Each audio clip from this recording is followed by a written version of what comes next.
Hi guys, welcome back to Review Thursday. Today we're going over Frozen Obsession. I will say this is a little more like a novella, and it's very unhinged. It's a stepbrother romance. It has a lot of gore and like sexual assault, physical abuse, substance abuse. Yeah, it's a long list. We have our protagonist Sina, and Roman. They are step siblings. So Sheena and her mom, and then we have Roman and his dad, and then the parents got married.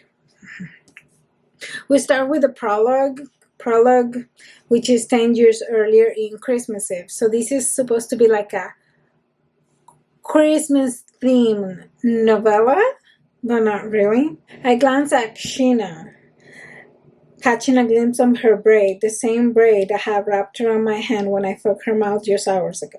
She catches me looking and smirks, cocking her head to the side, daring me to say something. So we right out of the bat know that they are already having sexual intercourse, which, great start, I guess.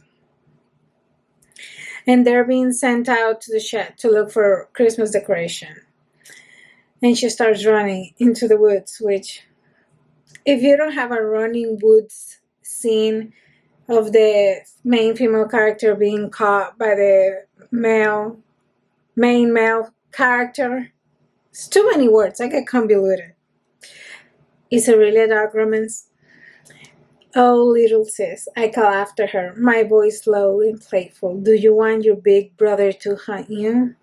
You know you'll lose, little snake. So he catches her. You smell like cookies. You know how much I love cookies. We're getting pretty steamy right away. My breath catches, and for a second I think she's going to give in, but instead she smirks, pulling back just enough to remind me who really is in control. So this gets us to the point that the person that is really in control is the sister. It's not him. He's just like a puppet on her hands. Especially when she says, I'm a taken woman, Roman, she shouts, running off her voice. I'm giving Steve a real chance this time. So in my head, and I'm like, okay, so she's having sexual intercourse with two people, her boyfriend and her stepbrother. And I can see how this is like right out the bat, and I'm like, oh, this is going to be an issue. Especially after we read this. I'm drowning here, Shanna. I growl. My voice raw and desperate. My body presses against hers, her breath becoming quicker. How can you be with him after last night? You promised. No more Steve. Well, she lied, Roman. She lied. What? I'm like, she's playing with him like that's dirty. And like, I feel bad. And why am I so emotional? I feel like crying. This thing with Sheena, it's gone too far. I should have stopped it before. Should have walked away, but I didn't. I let myself fall into her madness, and now I'm far too gone to pull myself out. I wake up thinking of her. I go to sleep with her burning into my mind. I'm obsessed, sick, twisted, but I want it. I'd want her. There's no Roman without Sheena. There's gonna be a train wreck. A train wreck. We have Sina. They already came back. She went into her bedroom to shower, and her boyfriend is downstairs with the family. But Roman, when she's in the bathroom, I creep into her room. I tear her panties, holding them to my face before leaving a small reminder of who she really belongs to. Sheena thinks she's in control, but she'll learn. I'm a man not to be fucked with. She reaches for her red lace panties. I lean in closer, feeling the thrill of anticipation. She slips them on, casual, as if nothing is out of place. Then her fingers brush against the dampness between her legs. I smirk. She freezes. Her expression shifts from confusion to realization. Before she can react, the door cracks open. Steve walks in, his voice carefree, oblivious to the tension that fills the room. Sheena doesn't have time to remove the panties, doesn't have chance to clean her up. There's no escape now. She'll sit through dinner with my mark between her legs, filling with every step she takes, with every breath she draws. And one way or another, she'll know who she belongs to. So he came in her underwear and now she's wearing it. That's basically what we get into. One thing is like knowing that they're Hispanics. My mom wouldn't let any boyfriend or me or anyone just walked up to my room. Nonetheless, stay over the night in my room. But this is a book, so we read and we don't judge. Steve, baby, can you pass me the salad? My voice is honeyed, but it's all full Roman. Out of the corner of my eye, I watch his hand tightening around the fork, like he's about to plunge into Steve's throat. Yes, baby, come and take what's yours. But like always, he swallowed his anger, his jaw tense, his eyes cold. Girl, at the dinner table, in front of your parents, on Christmas Eve. This is not gonna end well. I don't understand why on these books we have the girls just push and push and push and push and push. And it's like at some point, no matter how sweet these guys are, everyone breaks. And I think that's what's gonna happen here. The dam is gonna open and flood everything. It's gonna be like, I don't know, an avalanche, killing everything in this way. I've been standing here for who knows how long, watching through the window. Oh, we have a peeping Tom. We have Roman peeping. The cold outside doesn't faze me. My insides are a furnace of jealousy and wrath. The warm glow of Christmas lights spilling from out of Shayna's bedroom mocks me. A false sense of comfort, wrapping around the scene before me like a sick joke. She's on the bed, breathing beneath Steve, her back arching, her fingers clutching the sheets like she's savoring it. But I know better. It's all an act. Just hours ago, her lips were wrapped around my cock, not his. I know how I feel about the word cock, penis, dick, cock, penis, dick, cock, penis, dick, penis, dick. I think I prefer dick, but I don't know. Again, like which Hispanic? These are not real Hispanic parents, because there ain't no way I'll be doing that. Especially my parents' home. Like, that's disrespectful. But maybe that's just me. These people are out there. So, Roman, as suspected, loses it. Watching that scene, they lock eyes. She smiles. And he's like, he gets off the tree. He runs into the house. Opens the bedroom, knife in hand, and slash the guy's neck. And then starts having sex with his blood all around him. But trembling beneath me, her terrified wideness of her eyes as I claimed her. I know I'm sick. I know I'm obsessed. And if given the chance, I'll do it all over again. So, their parents find them.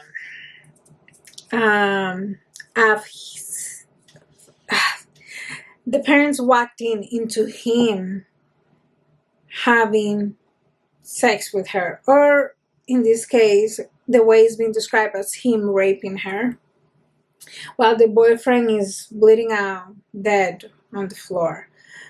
Mom calls the police. Son gets arrested, gets taken away, and what is it called? Condemned? Trial? He's spending 10 years on jail.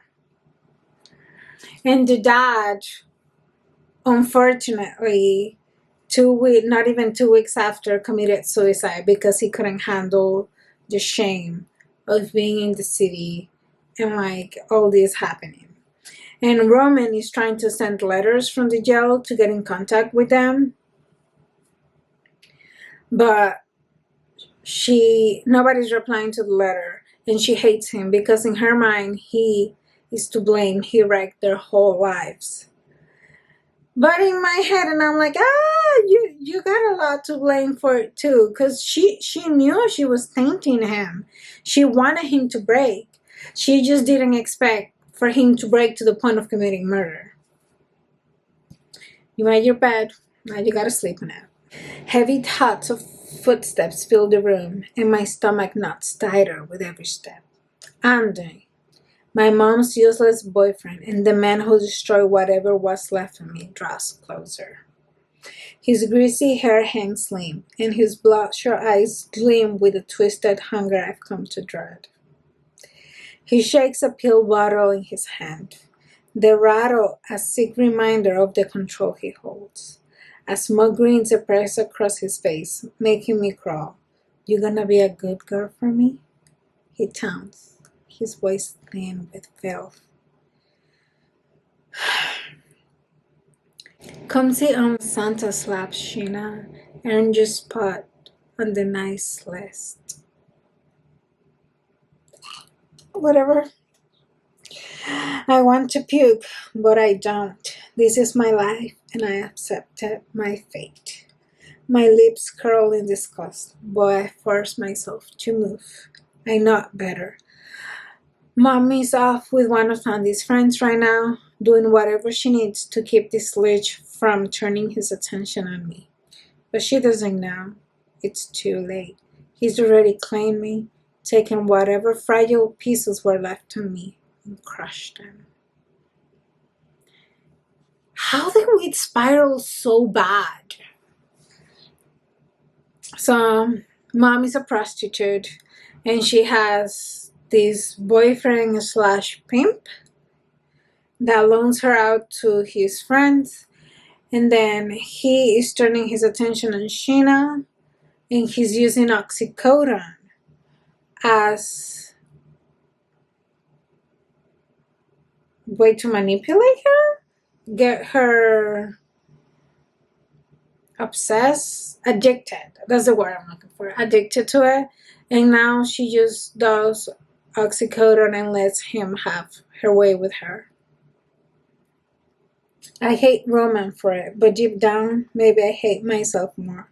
If I hadn't pushed him so hard, if I hadn't begged him to show me I was his, none of this would have happened. You think? Roman wouldn't be in prison, Senior would be alive, my mom wouldn't be a hollow shell, and I wouldn't be trapped in this nightmare, letting this filthy piece of shit ruin me over and over again. What is the thing that says is like we're all one traumatic event away from losing our mind. And this one was the death of the stepdad, put mom into a spiral of becoming a prostitute, and then the man that she brought into her house just took on to Sheena, and then everything just went to shit. This is a hard scene. The whole book is hard, actually. So we have Roman in jail. The guy he killed, Steve, he came from a good family, a well-off family. Everybody could call him the golden child. And this family paid to have people come into the jail, try to kill, and also rape him. And they buy off some of the guards, and guards take him to the showers by himself, and a group of guys do come and rape him. His cock forces his way inside me, each thrust like ripping through my body. Merry thrust, fucking thrust. Christmas Delgado. That's his last name. Roman Delgado. The pain shears through my spine, but something dark rises within. Rage. Pure, unrelenting rage. My vision blurs, and my body moves on instincts, primal and inferior. I lunge forward, my teeth sinking into the throat of the prisoner in front of me. His scream is thrill, desperate, as the taste of copper floods my mouth. I bite harder, grinding through the flesh, drowning out everything but his blood spilling onto the wet floor. He bites the neck of that guy and then of the guy that has his cock inside his anus. And then nobody bothers him again. At least something good came out of it, I guess. Like within the last year of Roman being in jail, we have Sheena. Mom overdosed. Maybe if I wasn't so high, I could have saved her, but I didn't. I felt her, and now, months later, I'm still hiding from the truth, numbing myself from these damn pills. We already know she was getting addicted. At this point, she was very addicted. Her mom died. This is so sad. It's all misery. At this point, I want to stop reading. I can't help but smile at the memory of Roman showing me how to milk a man. And as much as I've held what I've become, I have to admit, the skill serves me well. So she became a prostitute, just like her mom, and she gets her fix by pleasing her dealers. The pills dull the ages of my pain, but they cannot touch the memories. Yes, that is the thing.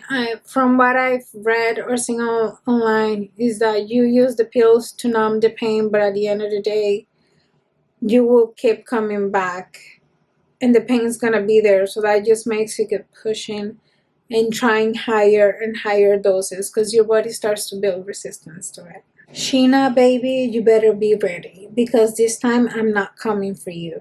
This time I'm gonna break you piece by piece. I'll tear you down, and when you're nothing but dust, I'll build you up. You're all mine. Roman, she's already dust, sweetheart. She is already dust. Roman is out of jail. He got a ride from a trucker, and the trucker was gonna stop at a strip club. And then they also do sexual favors at the strip club, and he already hired someone for the night. Turns out, this girl is Sheena, and Roman sees, and then ends up unaliving the guy, and cutting off his hands, putting it on a box on the door for her. And she and one of the dealers that she's with, they're having sexual intercourse. They find the hands, and they could care less about it. Not a big deal. Sever hands by the door? Whatever. Let's get her fixed and then have sex. Does it really happen like that? To the point that you're so obsessed that you're just like, oh, dead body, big deal. I guess it could. Did you hear that? I nod, my heart racing. Yeah, it's probably the storm, or Jimmy. So she has two guys she has sex with in exchange for drugs. They share her. Before we can react, a shadow moves into the living room. A man with a familiar build steps into the doorway, his face obstructed by a mask. Or is it? As he moves closer to the flickering Christmas lights, I realize it's not a mask at all. It's Jimmy's face. We are a cannibal? No, not cannibal. Crafty serial killer. How did you skin someone's face, put it over? This is Roman. And then he just walks into the house as she's having sex with the other guy. They run. He puts a bear trap. The guy gets caught on it. He traps Sheena, puts her in a room, locks her in, goes back to deal with the body of the guy. Roman! I scream, pounding on the door. No locked doors. Panic claws at my chest as I start pacing, my breath coming faster. Not again. I can't be locked up again. Not after being held captive for days, trapped in that nightmare, raped over and over, until my mom's boyfriend was finally caught. This girl can catch a break. Nobody can catch a break in this book. We have Roman. When I go out for food, I need to stop at the pet store as well. Like any pet in need of training, my little snake will require a collar. I am thinking it's just like a leash. And I'm like, well, I'm not into that, but some people may are. Let them be. We read and we don't judge, but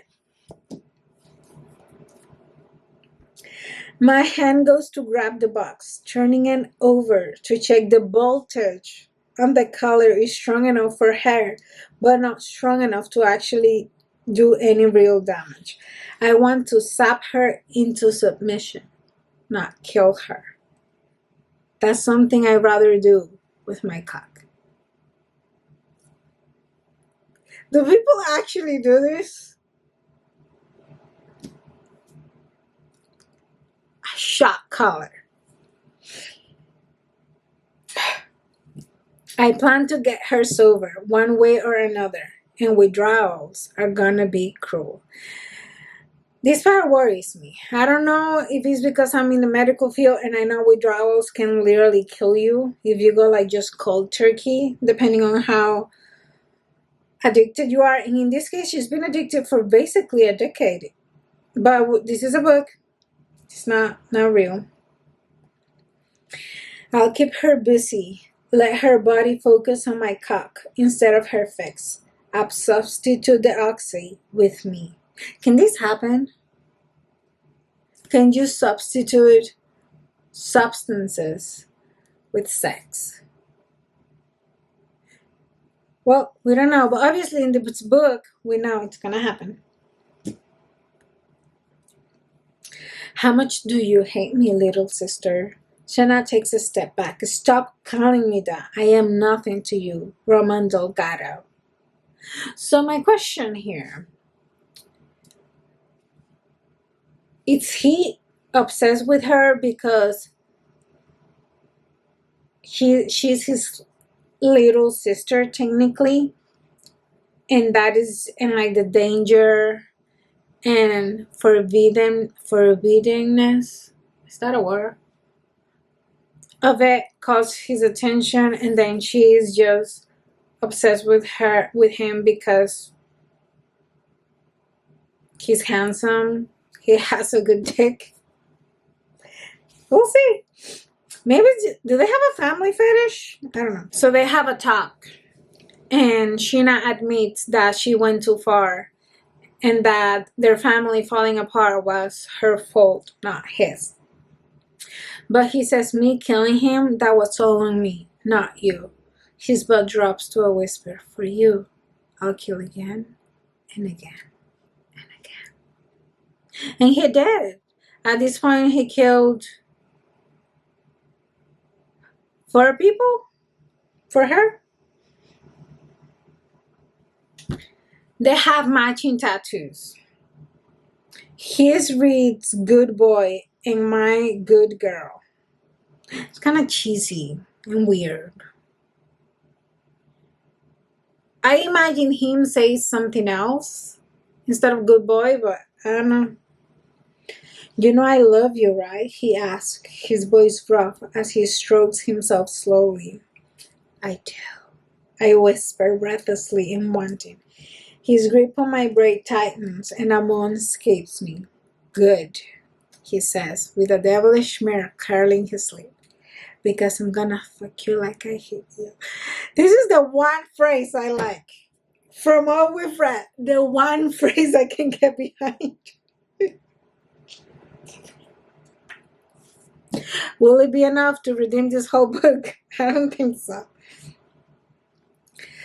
I'll take care of you, he murmurs. Make a decent woman out of you. His hand moves to my stomach, lingering. You'll be my wife. Our child will grow here.